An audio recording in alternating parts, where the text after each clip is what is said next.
Z category की सुरक्षा दी गई है। बात अलग है, ओवैसी ने लेने से मना कर दिया है, लेकिन ओवैसी के ऊपर जिसने हमला किया उस पर क्या कुछ एक्शन हुआ है ये मैं आपको बताऊंगा। जरा तस्वीरें मैं दिखाऊं। सबसे पहले वो तस्वीर जिन लोगों ने हमला किया असदुद्दीन ओवैसी पर, इन पर पुलिस ने क्या एक्शन लिया है। ये शख्स को आप देख रहे हैं जो निकलकर भागा है, इसने गोली चलाई है, पुलिस ने इसे गिरफ्तार कर लिया है। दूसरी तस्वीर इस शख्स की, जरा वो तस्वीर दिखाऊं, ये आप देख रहे हैं, पुलिस ने पकड़ लिया है दोनों को। एक का नाम सचिन है और एक है शुभम। पुलिस ने कैसे एक्शन लिया, कैसे इन्हें पकड़ा है, आइए आपको सबसे पहले बताने जा रहा हूं हुआ क्या, पुलिस कैसे फौरन हरकत में आई जैसे ही पुलिस को जानकारी मिली कि असदुद्दीन ओवैसी पर हमला हुआ है। ग्राफिक दिखाएंगे जल्दी से हम। हमले के बाद पुलिस फौरन हरकत में आ गई। पुलिस ने मामले की जांच शुरू की और मामले की जांच के लिए पुलिस ने 5 टीमों का गठन किया। आसपास के सीसीटीवी फुटेज खंगाले गए फौरन और सीसीटीवी फुटेज से हमलावरों की पहचान की गई जो उसमें नजर आ रहे थे। दोनों हमलावरों को पुलिस ने पकड़ा और उसके बाद हमलावरों के नाम आपको बताऊं, सचिन और शुभम है। सचिन गौतम बुद्ध नगर का रहने वाला है और शुभम सहारनपुर का निवासी है। हमलावरों के पास से 2 पिस्टल बरामद की गई हैं और एक ऑल्टो कार भी जब्त की गई है। गिरफ्तारी के बाद कोर्ट में पेश किया गया दोनों को और कोर्ट ने 14 दिन की न्यायिक हिरासत यानी 14 दिन की जेल में भेज दिया है। आइए अब मैं आपको दिखाने जा रहा हूं कि देखिए इन गुनाहगारों से जो तस्वीरें मैं आपको दिखाने जा रहा हूं, ये वो कार है जिस कार का इन लड़कों ने इस्तेमाल किया। शुभम और सचिन ने ओवैसी पर जब ये हमला करने आए थे तो इसी गाड़ी में, इसी ऑल्टो गाड़ी में बैठ कर आए थे। आइए अब मैं आपको दिखाने जा रहा हूं इन्होंने जो कबूल किया है। पुलिस ने इनसे पूछताछ की कि आखिर ओवैसी पर गोली क्यों चलाई, तो इन्होंने अपने कबूलनामे में क्या कहा है वो आपको बताते हैं। इनका कहना है कि ओवैसी की जो बयानबाजी थी उससे ये गुस्से में थे।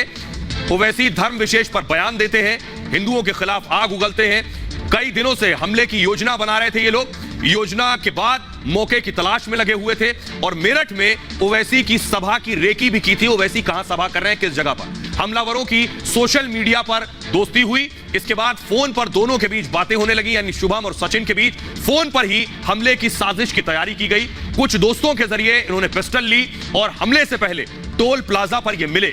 ओवैसी से पहले टोल पर पहुंचे, यानी जब ओवैसी मेरठ टोल पर पहुंचे वहां क्रॉस कर दिल्ली आने के लिए, उससे पहले ये वहां पहुंच गए थे। ओवैसी को गोली मारना इनका मकसद था और फायरिंग के बाद सरेंडर की भी योजना थी इनकी। आइए मैं आपको दिखाने जा रहा हूं, सुनिए। उससे पहले आपको बताऊं जरा, ओवैसी को अब जेड कैटेगरी की सुरक्षा मिलेगी, लेकिन ये वो लोग हैं, उन्हें आप देख रहे हैं, जिन्हें कोर्ट में आज पेश किया गया। शुभम और सचिन कोर्ट में पेश किया गया और कोर्ट ने इन्हें न्यायिक हिरासत में जेल भेज दिया है।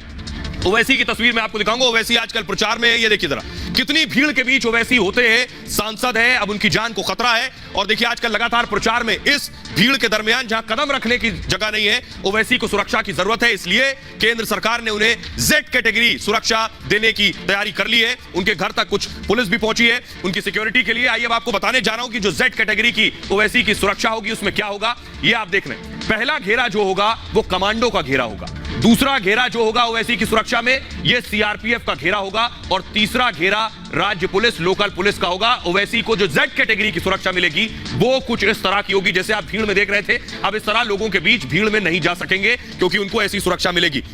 आइए मैं आपको बताने जा रहा हूं इस सुरक्षा में आखिर क्या क्या होगा, किस तरह से ये कमांडोज लैस होंगे, किन हथियारों के साथ।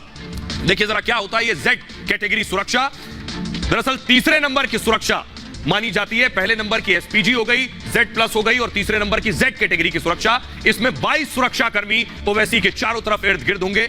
आधुनिक हथियारों से लैस होंगे सुरक्षाकर्मी। मार्शल आर्ट एक्सपर्ट्स माने जाते हैं ये कमांडोज। बिना हथियार से लड़ने में भी सक्षम होंगे और सब मशीन गन्स इनके पास होगी। 6 सुरक्षा अधिकारी ओवैसी के नजदीक होंगे। इनमें 12 जवान होंगे जो ओवैसी को एस्कॉर्ट कर रहे होंगे, उनके काफिले को एस्कॉर्ट करेंगे। पुलिस के जवान भी इसमें शामिल होंगे और घर के बाहर 2 सुरक्षाकर्मी मौजूद होंगे। स्क्रीनिंग के लिए भी 4 जवान होंगे ओवैसी के इर्द गिर्द। 2 पायलट वाहन होंगे और 3 ड्राइवर होंगे जो उनकी गाड़ियों में साथ में होंगे। आइए अब मैं सुनवाने जा रहा हूं आपको असदुद्दीन ओवैसी ने, जो उन पर हमला हुआ, पार्लियामेंट में ओवैसी ने क्या कुछ कहा है, जरा वो सुनिए।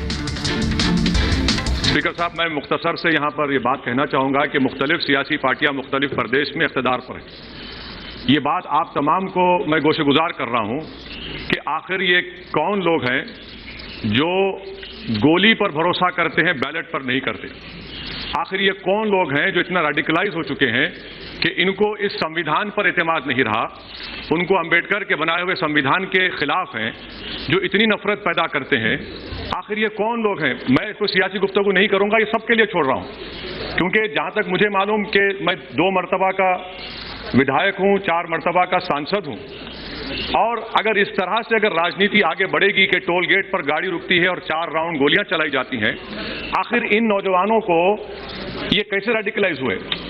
और मैं सरकार से पूछना चाहता हूं कि क्या उन्होंने ये रेडिकलाइजेशन सैयद कुतुब की किताब पढ़कर रेडिकलाइज हुए, अब्दुल्ला अजान की किताब पढ़कर रेडिकलाइज हुए, या अयमन अल ज़ोहरी की किताब पढ़कर रेडिकलाइज हुए? इसीलिए मैंने सरकार से 2015 में कहा था कि इंटरनल सिक्योरिटी डिपार्टमेंट एमएचए में उसमें तमाम मज़ाहिब के लोगों का एक काउंटर रेडिकल सेल बनाइए आप, तीनों पड़ जाएंगे। और सर ये रेडिकलाइज हो चुके हैं तो भारत की इससे राइट विंग कम्युनिज्म और टेररिज्म बढ़ेगा। मैं आपसे अपील कर रहा हूं कि जो गलती एनडीए 1 में की थी आप वही करने जा रहे हैं। आपको नुकसान होगा, आपकी सरकार को नुकसान होगा, देश को तो देश की सालिमियत को खतरा तो पैदा हो रहा है। सर मैं आपके जरिए से सरकार को यह भी बताना चाहूंगा कि जिन लोगों ने ये रेडिकलाइजेशन किया है आप इस पर गौर करिए, इन पर यूएपीए क्यों नहीं लगाते आप? अगर कोई स्पीच देता है, अगर कोई फेसबुक पर किसी क्रिकेट मैच पर किसी टीम की तारीफ करता है तो यूएपीए लगता है। एक सिटिंग एमपी के ऊपर यूएपीए नहीं लगेगा सर, मैं सरकार पर छोड़ता हूं। सर चौथी बात यह है कि रेडिकलाइजेशन की जब बात होती है, हमने यहां पर एक कांग्रेस के बड़े नेता से सुना कि 2 भारत हैं दौलत के एतबार से। नहीं सर, भारत की दौलत मोहब्बत है। भारत ओवैसी पार्लियामेंट में बोल रहे थे, आइए अब आपको सुनवाते हैं अखिलेश यादव क्या कह रहे हैं। उसके बाद पीयूष गोयल ने पार्लियामेंट के अंदर क्या कहा, जरा वो सुनिए। बहुत मैं निंदा करता हूं और दुखद है कि लोकतंत्र में हिंसा की कोई जगह नहीं होनी चाहिए, और अगर ये हिंसा हुई है तो आखिरकार इसके पीछे दोषी कौन है, कारण क्या है? दोषी पकड़े गए हैं कुछ लोग, लेकिन कुछ लोगों की मंशा क्या थी ये भी साफ आना चाहिए। और ये लोग तो दावा करते थे कि अपराधी भाग गए, तो अगर अपराधी भाग गए तो ये हमला किसने किया? हम सब भगवान का धन्यवाद करते हैं और ईश्वर से प्रार्थना करते हैं कि इनकी लंबी आयु हो और ये देश के समाज के काम में लंबे समय तक सेवा देते रहें। राज्य सरकार ने तुरंत इस पे गहराई से कार्रवाई की, आरोपी पकड़े भी गए हैं, उनके व्हीकल को भी जब्त किया गया है, उनके जो उन्होंने इस्तेमाल किया था हथियार भी बरामद किए गए और पूरी गंभीरता से इस विषय के ऊपर कार्रवाई चल रही है। माननीय गृह मंत्री जी सोमवार को, आज वो दिल्ली में नहीं है, सोमवार को इस विषय में विस्तार से सदन को अवगत कराएं। सरकार से यह अनुरोध करूंगा कि हमारे वैचारिक मतभेद हो सकते हैं, हमारे राजनीतिक मतभेद हो सकते हैं, लेकिन इस तरह की हरकतें होना, 2 महीने पहले उनके घर के ऊपर हमला हुआ जो पुलिस स्टेशन के सामने है, उनकी जान लेने की कोशिश की गई है। मैं चाहूंगा कि इस सदन के अंदर जितने भी हम राजनीतिक पार्टी के लोग हैं, ये मेरा या तेरा या तुम्हारा हमारा मामला नहीं है, हम सबसे जुड़ा हुआ मामला है। इसीलिए जो भी दोषी है उनके ऊपर सख्त से सख्त कार्रवाई होनी चाहिए। तो ओवैसी को Z कैटेगरी की सुरक्षा दी गई है, लेकिन आइए अब आपको बताते हैं Z+ कैटेगरी की सुरक्षा किन्हें मिलती है। उनमें सबसे पहले गृह मंत्री अमित शाह, उनका जो सुरक्षा घेरा आप देख रहे हैं Z+ कैटेगरी की सुरक्षा है। अमित शाह के अलावा Z+ कैटेगरी की सुरक्षा योगी आदित्यनाथ की है। ये आप देख रहे हैं, योगी आदित्यनाथ को भी ये खास सिक्योरिटी मिली हुई है, ये Z+ कैटेगरी है। तीसरी तस्वीर में दिखाऊंगा संघ प्रमुख मोहन भागवत की, उन्हें भी Z+ कैटेगरी की सुरक्षा दी गई है। किन्हें दी जाती है सुरक्षा?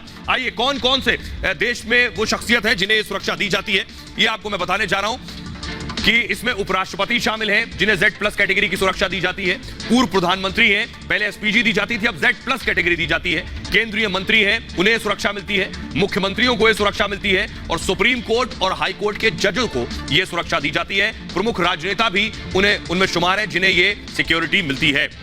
आइए अब आपको सुनवाते हैं असदुद्दीन ओवैसी पर जो हमला हुआ, उस पर असदुद्दीन ओवैसी के फैंस, उनके वोटर, उनके समर्थक क्या कह रहे हैं, जरा वो सुनिए।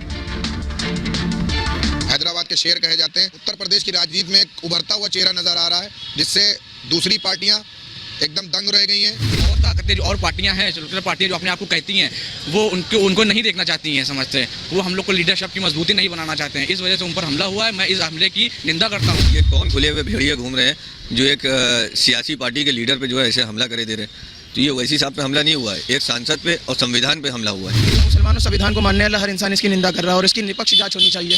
तो इससे आगे बढ़ना है तो लोगों को लग रहा है कि जो है उस हिसाब से खतरा है लोगों को, इस वजह से उन पर हमला हुआ है। मैं उत्तर प्रदेश की गवर्नमेंट से ये कहना चाहता हूँ कि जो लोग पकड़े गए हैं उनके साथ सख्त से सख्त कार्रवाई करी जाए। उत्तर प्रदेश में एक उभरता हुआ सितारा जो समझ में आ रहा है मुस्लिमों को, वो ओवैसी साहब का चेहरा है और इसलिए उन पर हमला किया जा रहा है और कई बार उनको धमकी दी गई है, लेकिन वो लोग ये भूल जाएं कि वो डरेंगे या दबेंगे। ओवैसी साहब पे जो हमला हुआ है, ये जो हमारे भारत देश में कथाकथित सेकुलर पार्टी है, उनके चेहरा बेनकाब हुआ इस हमले को लेकर के।